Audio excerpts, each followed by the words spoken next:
اے میرے بیٹے ابشالوم، کاش میں تیرے عوض مر جاتا۔ پہلی تلاوت سیموئیل نبی کی دوسری کتاب 18واں باب 9 سے 10، 14ویں 24ویں سے 25ویں اور 30ویں سے 19ویں باب کی تیسری آیت۔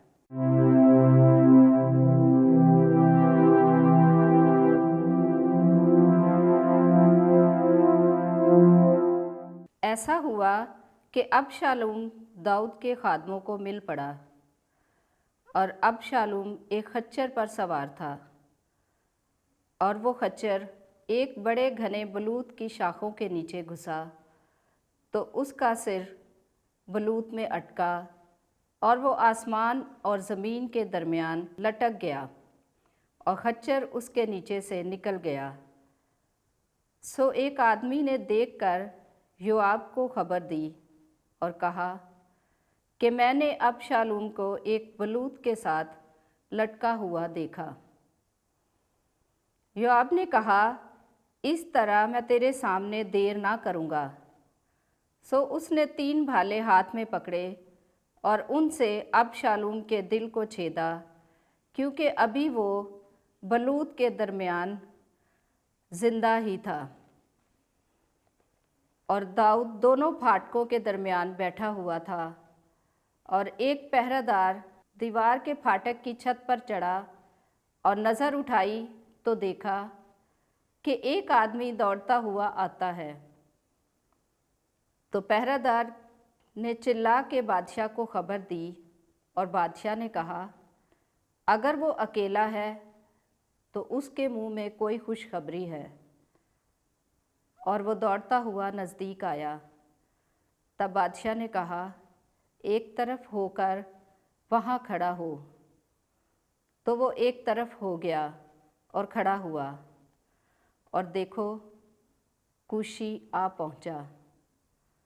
اور کوشی نے کہا، میرے آقا بادشاہ کے لیے خوشخبری ہے کہ خداوند نے آج کے دن ان سب سے جو تیرے خلاف اٹھے تیرا انتقام لیا۔ اور بادشاہ نے کوشی سے کہا، آیا وہ لڑکا ابشالوم سلامت ہے؟ تو کوشی نے کہا کہ میرے آقا بادشاہ کے دشمن اور سب جو تیرے خلاف شرارت کرنے کے لیے اٹھیں اسی لڑکے کی طرح ہوں۔ تب بادشاہ بے چین ہوا اور پھاٹک کے اوپر کے کمرے میں چڑھا، اور وہ روتا تھا اور چلتا چلتا اس طرح کہتا تھا، اے میرے بیٹے ابشالوم، اے میرے بیٹے، اے میرے بیٹے ابشالوم، کاش کہ میں تیرے عوض میں مر جاتا۔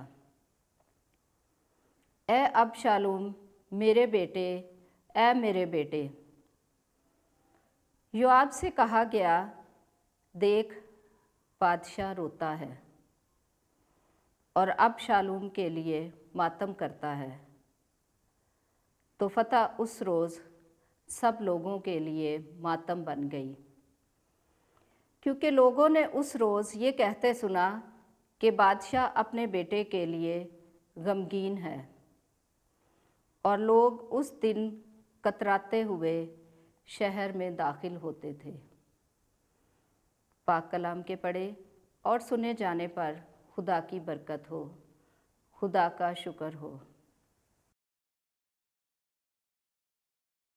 زبور جماعتی جواب۔ اے خداوند اپنا کان جھکا اور میری سن۔ اے خداوند اپنا کان جھکا اور میری سن، کیونکہ میں غریب اور مسکین ہوں۔ میری جان کی حفاظت کر، کیونکہ میں دیندار ہوں۔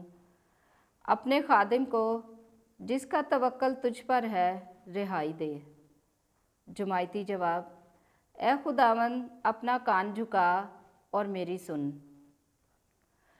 تو میرا خدا ہے، اے خداوند مجھ پر رحم کر، کیونکہ میں دن بھر تیرے آگے نالہ کرتا ہوں۔ اپنے خادم کے جی کو خوش کر۔